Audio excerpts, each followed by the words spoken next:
21st Century Entrepreneurship with Martin Piskarik. My name is Jake Jorgovan, and I am the founder of two companies. One is called Lead Cookie, which is a done-for-you LinkedIn lead generation service, and the other is Content Allies, where we turn consultants into thought leaders through content marketing. So those are my two main businesses, and I also do a bunch of blogging and podcasting under my own personal brand. So do a bunch of that as well. I have a podcast called Working Without Pants. So that without pants. Yes, Why? Working Without Pants. Okay, can you tell us a story? How comes?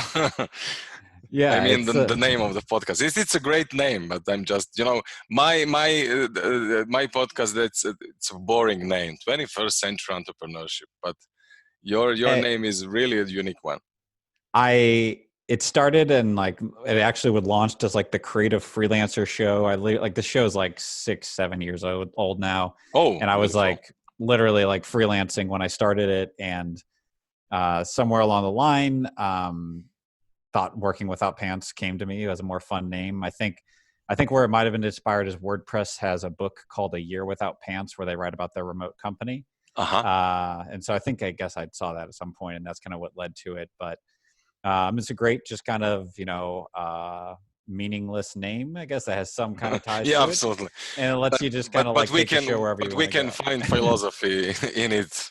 Yeah, who knows? Yeah. And I'm not wearing pants. I'm wearing athletic shorts right now. Beautiful.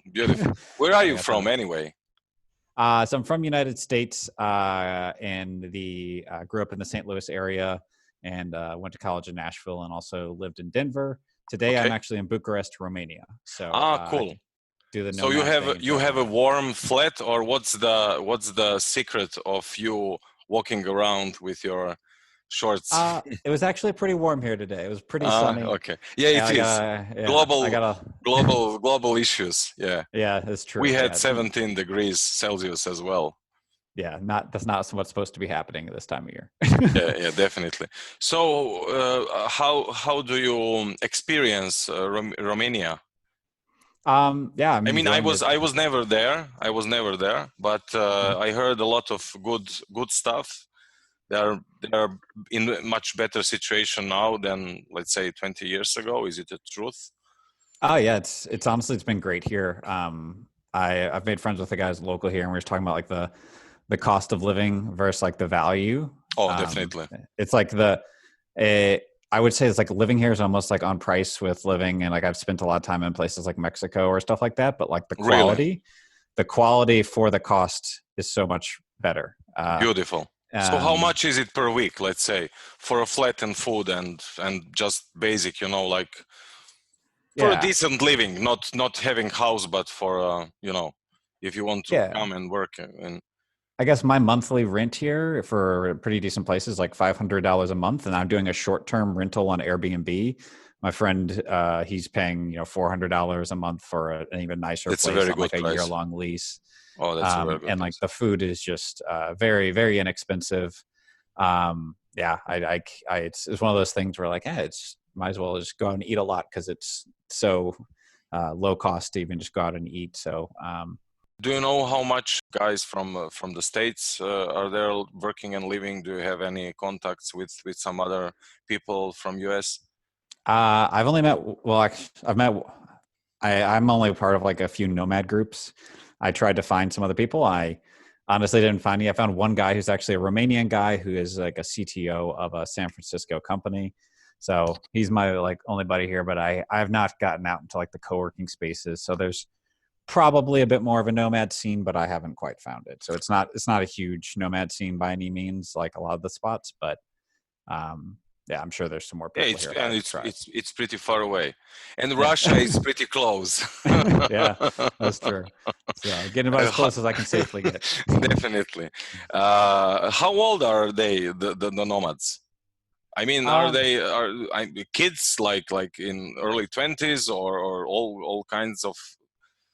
I would say most of the nomads I've met are ranging anywhere from the 20-year-old kids who are just being rebellious to I've met people in their, mid to late 40s that are doing this as well. And those are the ones they've got it often much better because they're doing it and they're not like young and broke. So they're actually doing it often in a much better way. The young ones are always like going around. That's like, that's where I started, like 5-6 years ago when I started. But you are not nomad now, of course. Now you have two companies. So if you can tell us more about it. I mean, let's start with the structure. Do you have VAs?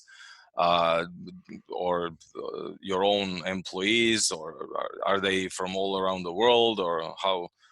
What's your business model, or let's say organizational model to start with? Yeah. So for Lead Cookie, which is the LinkedIn business, we structure it where basically my strategy, sales, and then like leadership team is all in the US, and then we've got a team of roughly, I think about 15 or 16 VAs in total that are kind of the execution arms. And so US team kind of oversees all that. And then the majority of the team in the Philippines, we have a few in kind of other locations as well. They'll kind of do the actual kind of like execution of the LinkedIn campaigns. So that's kind of the structure on the LinkedIn business. And then on the content business, it's almost all US or Canadian based. Sorry, excuse me to interrupt you. Are they hour based, or can you make some kind of arrangement? Or? Yeah, so we structure most of them as kind of based retainers. One of the things, just the lead generation business is very volatile. It goes up and down a lot. So we built, this was actually an operational shift that wasn't easy to do, but we moved a bunch of people late last year to hourly. And so that basically, we call them like flex team members. And so that way it allows us to flex up when we have more, and then less when we go down, just because there's so much ups and downs of this just industry that we're in. But I'd say 70% of our team is on essentially like a full-time retainer with us. And then the rest of them are on hourly. Do you think that kind of structure can be unique just in your case, or is it a good model for similar businesses?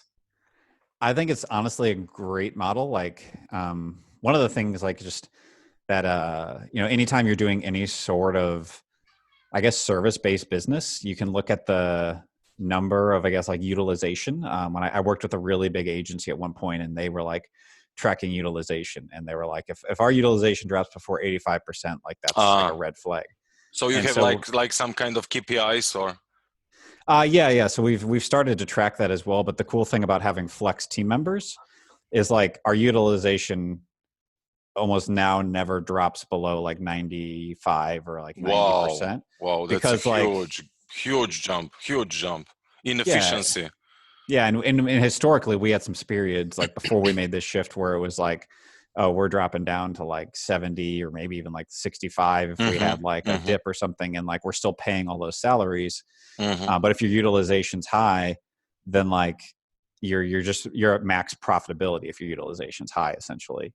And so that flex allows us to go higher, and then like you're paying people hourly, and like you're still able to have the upside, but then it like protects you from the downside unless you have like a real big down and stuff like that. So that has been helpful for us, and I think a lot of companies can do that where they still have the benefits of a full-time team that actually is like ingrained, and you can build a team and a culture, but you also have just the benefits of like that flexibility of like the model of things going up and down as well. Yeah, that's absolutely very good insight. Thank you for that.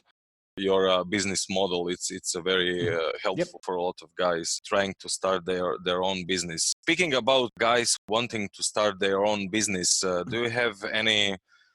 Well, maybe the question is stupid, as it's a pretty complex one, but let's not pretend we are some kind of gurus. But is there anything you can share with us? Don't eat this kind of shit when you start your own business. Yeah. I'd say the biggest thing is just like if you're trying to start a business that is selling ebooks, courses, or coaching programs, like you're probably eating shit. Like affiliate. Yeah, like affiliate, like the whole affiliate internet. Shit. Yeah, that whole Red Sea, so-called Red Sea. Yeah. And it's just like there's like all those people, there's more people making money selling courses about how to sell courses than there are. And then like, you hear the occasional few case studies of someone who made some other thing. But I think that's like the biggest stuff to avoid. Like there are things you can learn from that world. I got hooked into it for a period. So, sorry, excuse me. Does it mean people need to develop their own products before that they start online business? Or, I mean, what do you think about selling stuff on Amazon, for example? Do you think it's a true there are people making millions? I mean, from my point of view, that sounds a little bit weird, but maybe there are guys having decent life selling stuff. I mean, I got a friend who crushed it on Amazon with like a supplement company, and he's pretty damn wealthy now. And so like there are ways to do it, but I think like the thing to realize is that like it's just, if you're good, the course thing, it's like it's all bullshit in my mind. The Amazon thing again can be, but like the interesting thing like that, like I think you have to realize is like I had a buddy who was like going down these courses on like how to make money on like eBay. And it's like the thing I just saw him like going down this, and I was like if these people like if this were really like a guaranteed win, like these people wouldn't be putting a course out there. Like they're making money selling you the course on how to do this eBay thing. And of course, like he kind of got it going, and then it all just tanked at some point. Yeah, I have similar way of thinking. Similar way of thinking. You know, why to put even on Udemy? I mean, I have nothing against the Udemy. You know, they have great courses, but when you see a course how to like MMO, you know, make money online. You know, I'm so successful that I want to teach you how to be successful and do basically nothing, and you know, being in the swimming pool all the day.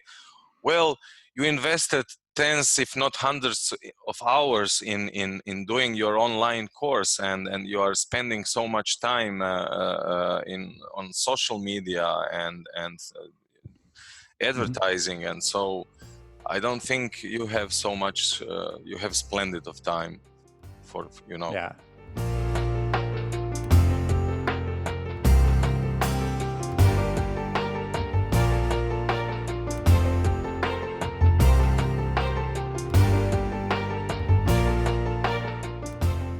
And what about your time management? Yeah. So lifestyle is like really important for me. So I have built Lead Cookie now to where I've got a full team running it, a head of sales, head of operations, head of strategy.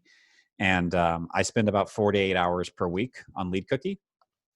The majority of my time goes to my new business, Content Allies, that I'm building up. And then honestly, like total across the two companies, I probably work about 20 to maybe 30 hours a week on the high end.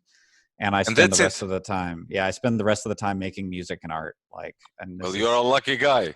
It's intentional. Yeah, you're a lucky guy. I am lucky. I am fortunate. I am very grateful for like the whole upbringing and just fortune that I've had. But it is also, I could work more, and for years I did work more. This was over the past year that I started being like, I really don't have to work 50 hours a week. Like I can work less, and so there's definitely fortune that I have, but there's also an intention to get to that stage of working less, because it's easy to just work and work and work and work if you don't get to working 20 hours a week unless you decide I'm not going to work. Otherwise, you'll just have the habit of just always working, 40, 50 hours a week. What do you think about the concept that maybe 20 hours per week is more efficient and you can be more creative and more successful than working like a horse 70 hours per week?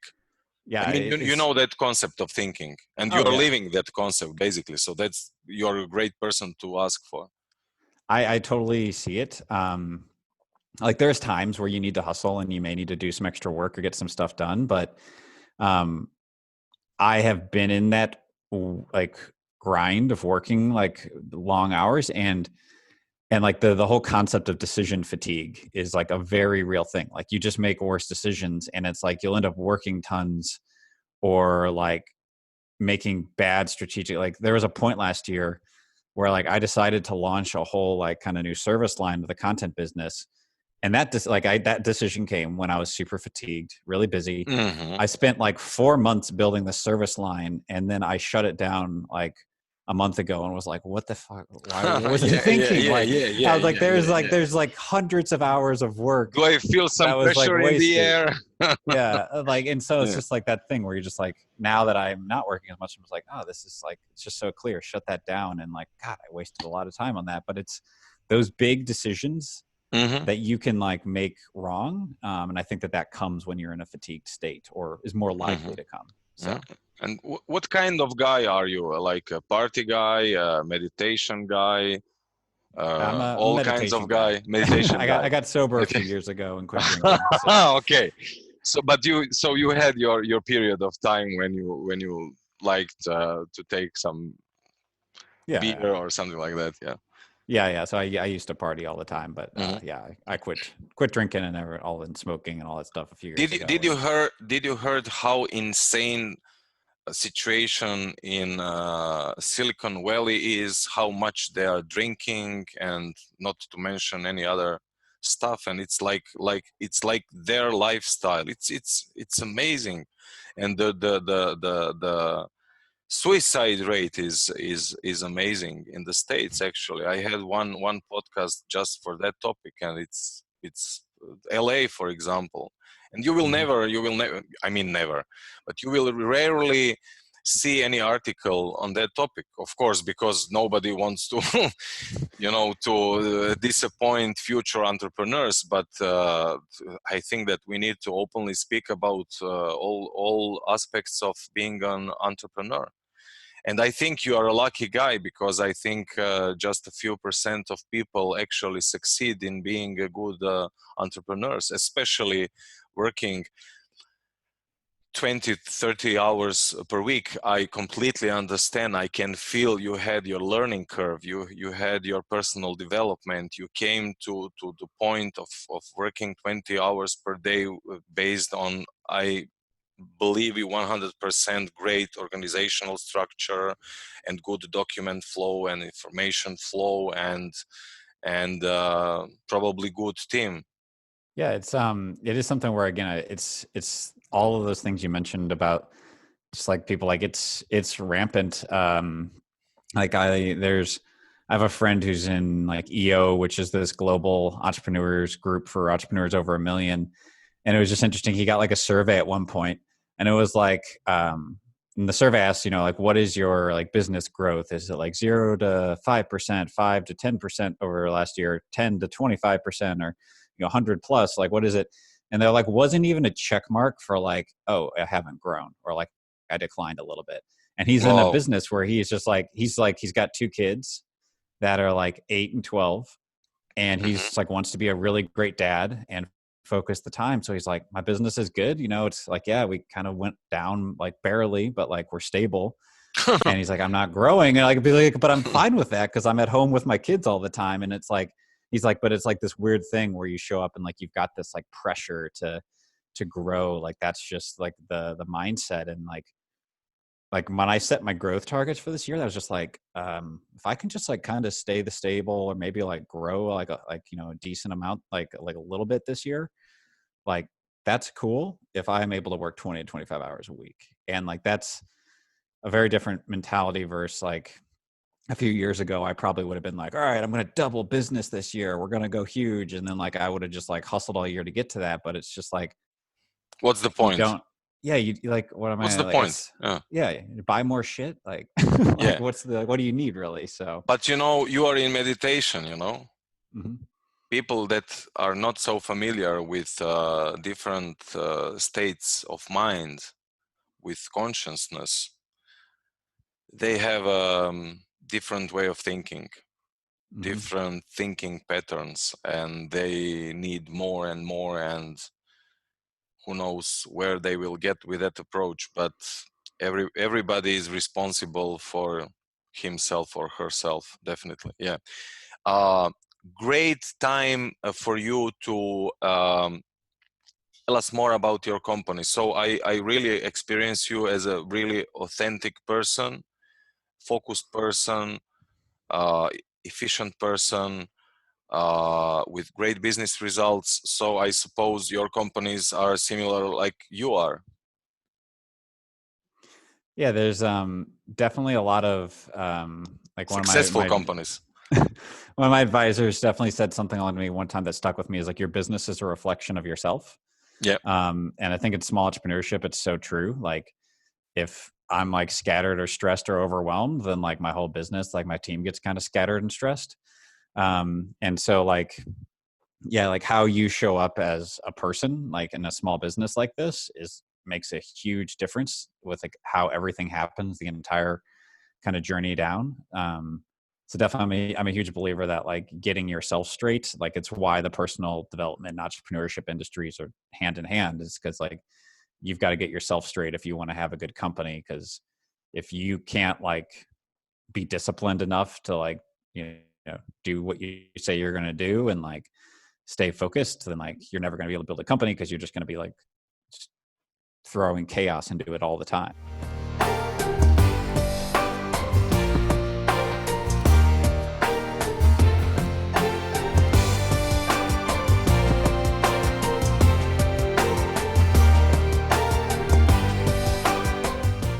Can you tell us more about your two companies, please?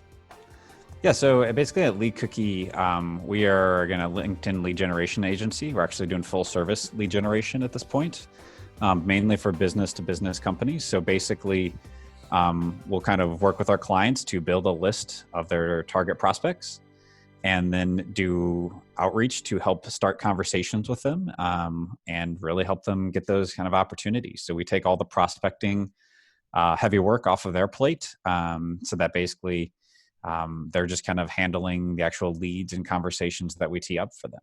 So that's kind of Lead Cookie. And then on the Content Allies, excuse me, is there any list of prospects?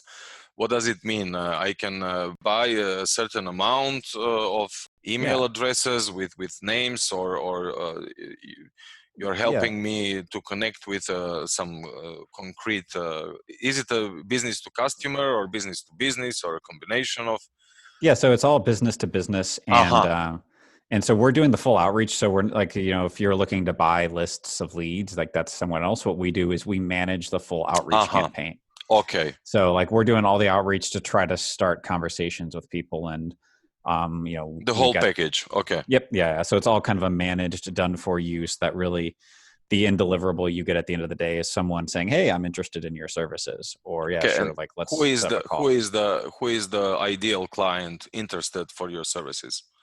So our typical best customers are most of the time service or SaaS based companies that have a high customer value.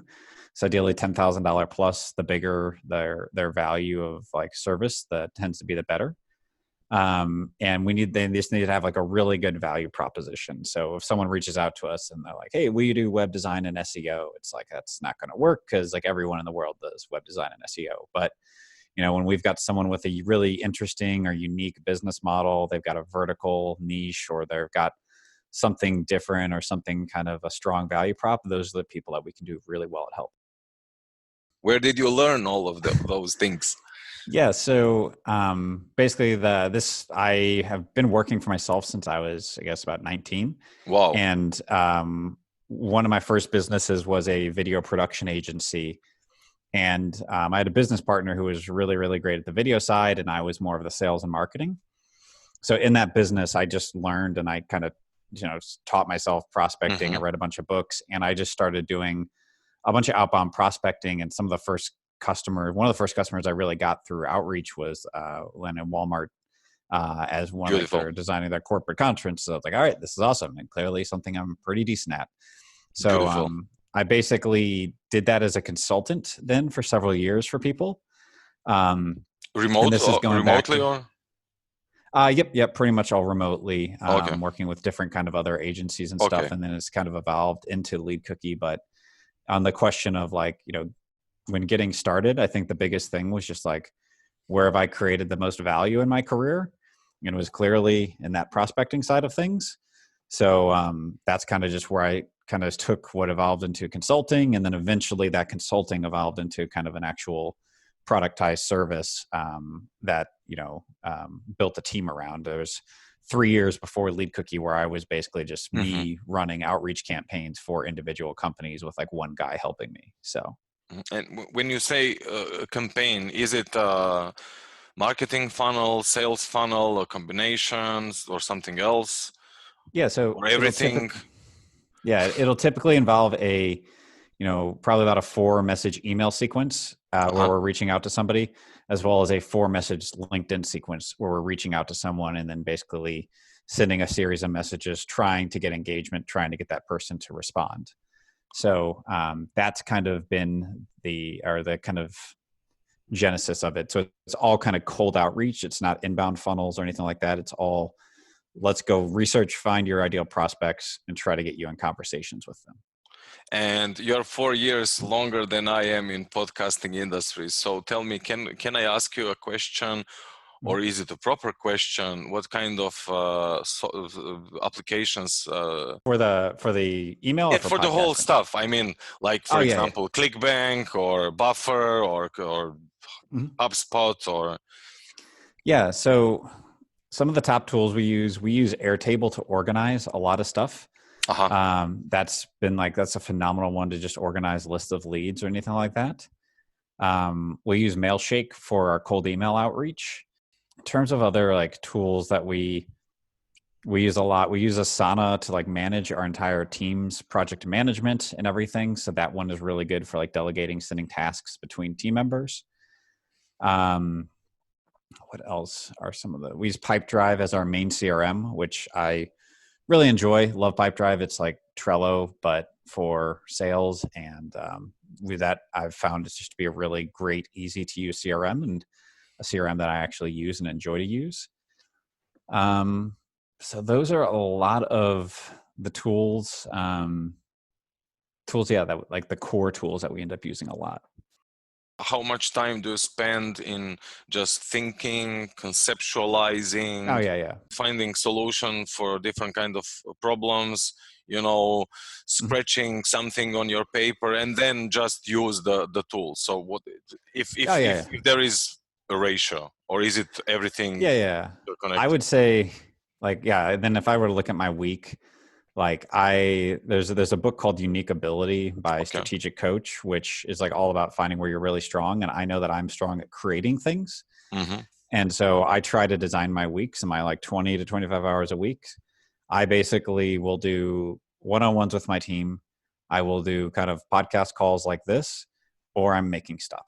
Like that's like pretty much it. And I try to otherwise send everything else to my team, because it's just not the best use to my time. And if I can just spend most of my week.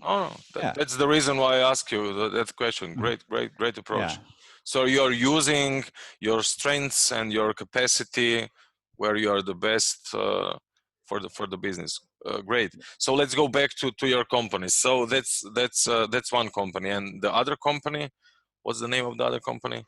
The other company is called Content Allies. So our focus is working with basically tends to be highly paid consultants to basically turn their expertise into content marketing. So we work with people who are really smart, expert in their field, but they just don't ever write out all their expertise. We'll interview them and then basically turn those interviews into written articles that basically share their expertise. So that's the second company that I'm building up, just because there's a number of reasons, but one of the main ones is, like I said, the lead generation industry is very volatile.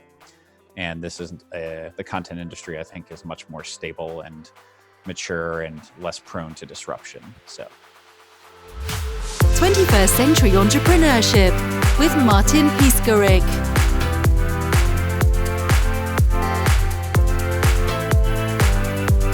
Can you help me defining expertise? What do you mean by term expertise? What kind of expertise? Yeah, so a lot of our customers are, management consultants in some capacity, where they have some often obscure, weird expertise. Like we have one who does like IT contract negotiations for like Salesforce and Microsoft. We've got another woman that like coaches remote management teams at tech companies. We've got another guy that does technology solutions for like hiring pipelines. So like these like really like odd, random, like, little unique niches of the world. And they are the leading experts in whatever they do, but like they're not writers. And they know that if they could write their content or teach their ideas, that would be valuable. But they don't, because they don't have time or they don't have the skills. And so that's where we actually interview them and then turn their expertise into articles. And how hard do you find in getting the synchronization level good enough for you to continue with the project or to launch, let's say? Yeah, it's been an interesting thing. Just some of the things we learned about this persona are, I guess, like any service, when you collaborate with people, is like our biggest challenge was actually just getting people to take the time to hold the interviews. People would pay us, and then they would just sit there and like not do the interviews for. Yeah, I was just like, you just paid us for a launch package, and you're not doing it. So, you have my money, so do the job.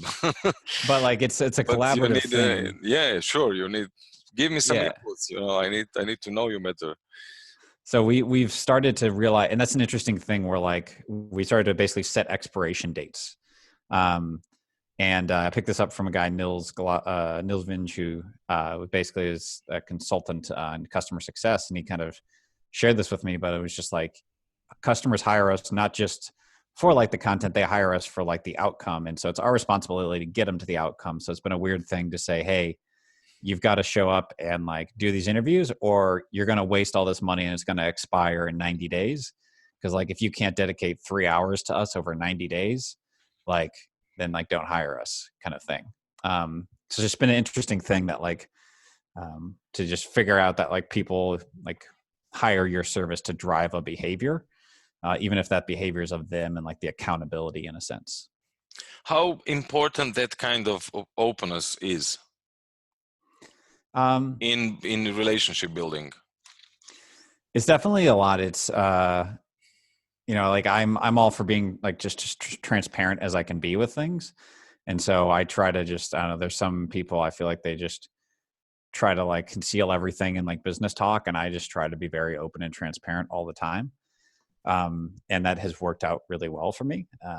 At times it's got me in a little bit of trouble a couple times, but for the most part, I think being really open and transparent is just the easiest and most authentic way to run a company. And I'm transparent with my team internally, with customers externally. So I find that it's just a great way to run things. Absolutely. And during building your team, did you had some hard times finding people with similar level of openness and way of thinking? Yeah, it's definitely building a good team is hard. And like, you know, I've made some bad hires, and having a bad hire is horrible.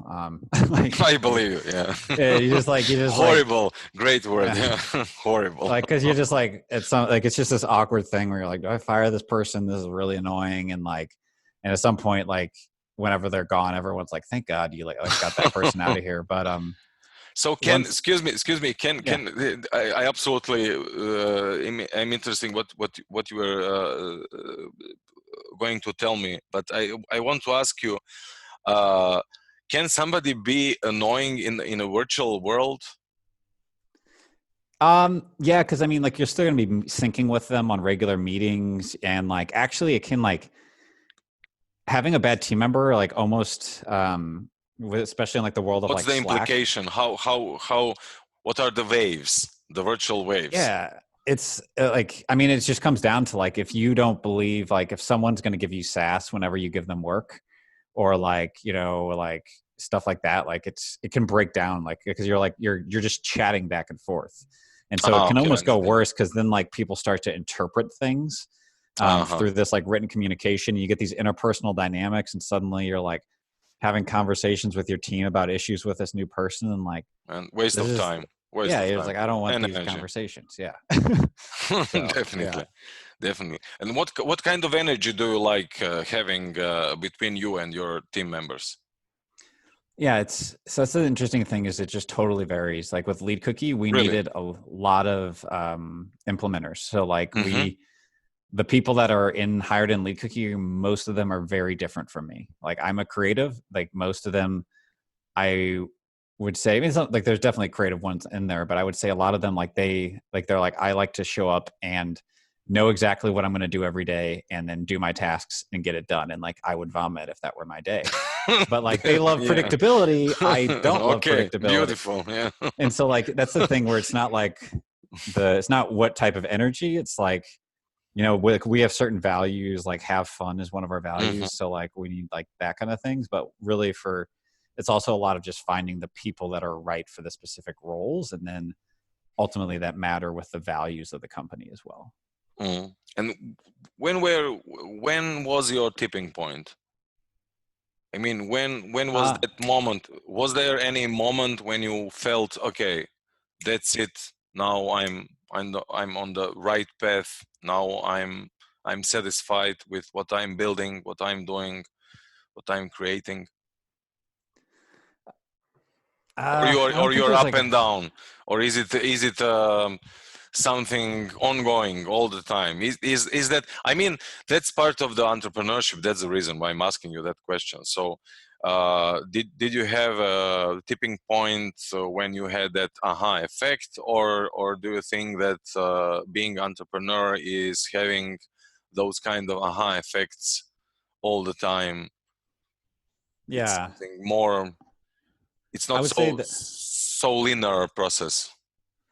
Yeah, I would say it's if there was a tipping point, it was the point like when I moved from consulting, deciding to build companies again, and I actually brought on a business advisor, and that was just like almost like a commitment to like, I'm going to do something again or do something bigger. So that was probably the biggest tipping point. But then like after that, it's just like a constant wave of up and downs and like different challenges or like new levels and new challenges at that level. So I think just like the choice to just say, hey, like I'm serious about this. I found an advisor who has done what I want to do, and I'm going to just hire him and like learn everything I can from him. That was probably the biggest tipping point that went from me having like, because what I didn't mention is in those 3 years of consulting, I tried a bunch of things on like businesses and they all failed.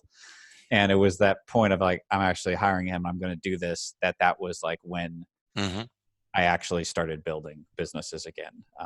And there was so many subtle things within that, but that was probably like the biggest point that finally helped make a turn from consulting into actually building businesses. Where can we find you? The best place is probably for all my content and everything is just at jake-jorgovan.com. That's JORGOVAN. Or just try to type that into Google and probably spell it wrong, and then Google will get you there. And then leadcookie.com is the LinkedIn lead generation business, and contentallies.com is the content agency. So those are the main places where you can kind of find me and everything online. Okay, so yeah. Jake, can you? We are at the end of our conversation, of our short journey. Can you share some tips and tricks or some insights with us?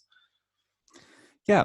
So I think the biggest thing that I think would be good to share, just on the side of content creation, is that I think when people are looking at creating content for their business, I think a lot of people don't understand really the value of that.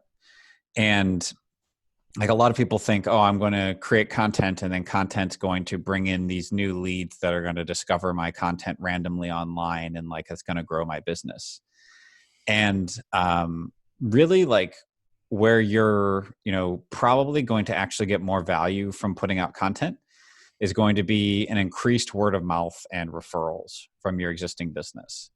And so if anyone's out there and you're not doing content, but you've got any sort of service-based business, you've got any sort of company where, people are ultimately hiring either you or your team, like one of the best and things you can do is just to start publishing just a little bit of content, even if you do like one article a month, and just like commit to doing that. And then maybe take a few quotes from that and put it on LinkedIn.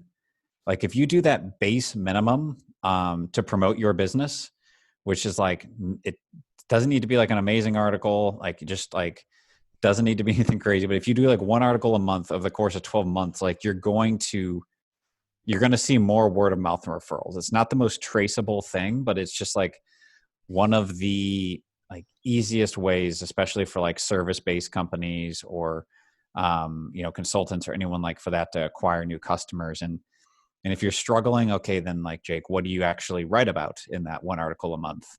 The biggest thing I would always say is like start with case studies, like write about this past successes. Those are like the easiest things to write because you just tell what you did and what the results were. And then look at what are the questions that like your customers ask you on a regular basis, or what things can you write? Like if you were like in a sales conversation with a prospect, like what would be the awesome piece of content you would love to send them? Like I literally wrote one today on like the value of content because this guy needs to present and like share this to his entire team. And so he needs to sell it internally. So I write an article sharing the value of that for him. So biggest thing I would say is like that it's just a game changer content. Like a lot of people just, they view it and think it's a lead gen strategy, but that's not it. It's a trust building and a word of mouth and referrals thing that's just going to keep you top of mind. And if you're doing high ticket services, then it definitely can be a huge multiplier on everything you're doing and build a lot of trust with prospects.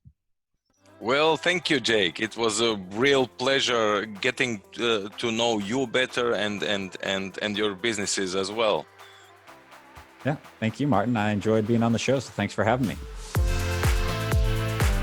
21st Century Entrepreneurship with Martin Piskarik.